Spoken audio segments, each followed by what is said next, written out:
So hello mga kulit shop, isang magandang umaga po sa ating lahat. Ayan, so magpapalit tayo ng coolant ng ating Altis.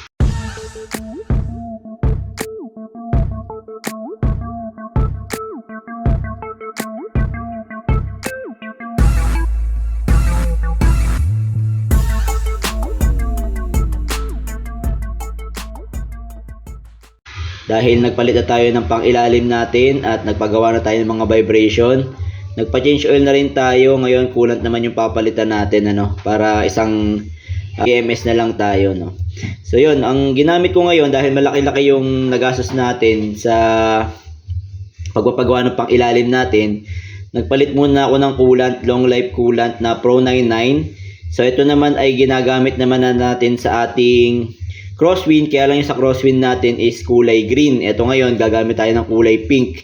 So ito mas mura-mura to pagdating sa presyo kasi nasa 532 lang to nung nabili ko from Seiwa Automotive. Doon tayo kumukuha ng coolant natin, dati pa. So subok na naman natin tong Pro 99 na long life coolant na tatak, So na-try na ngayon natin yung pink. So ang binili natin is 4 liters. So sa mga naka-Altis dyan na 10.5 gen, 4 liters lang yung binili ko kasi nagpalit ako ng radiator dati. 4 liters lang yung nagamit ko kasama na yung pang lagay sa reservoir, Ayan. So may natira pa nga to, mga half liter pang banto-banto. So ayun lang guys, sinishare ko lang sa inyo yung aking ginamit na coolant. Yun. So yan yung engine bay natin, bleeding na ako kanina. Tapos ito yung reservoir natin, nasa 1/4 full, meron pa siyang konting guhit para sa pagkapuno niya. Hindi ko siya pinuno sa full talaga.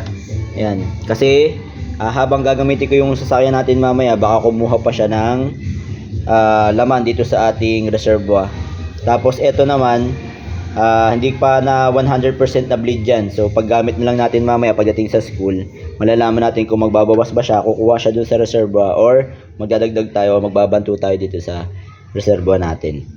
Yan. So pero all in all, puno na naman siya. Sinalin ko, yun nga, may natira pa tayong pangbanto dun sa ating 4 liters.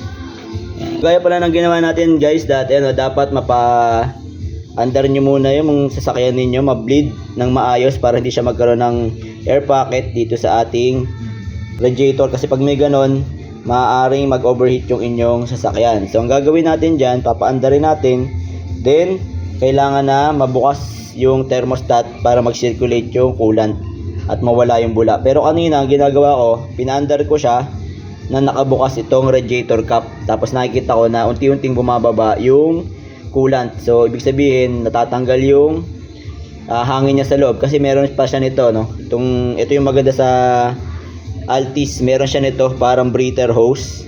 Ayan, para dun sa mga hangin, mailalabas niya yung hangin tapos mag-circulate yung coolant sa loob ng ating cooling system kahit hindi pa nagbubukas yung thermostat.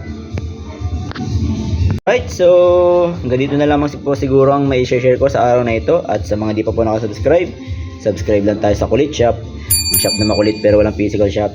See you in my next videos. Bye bye.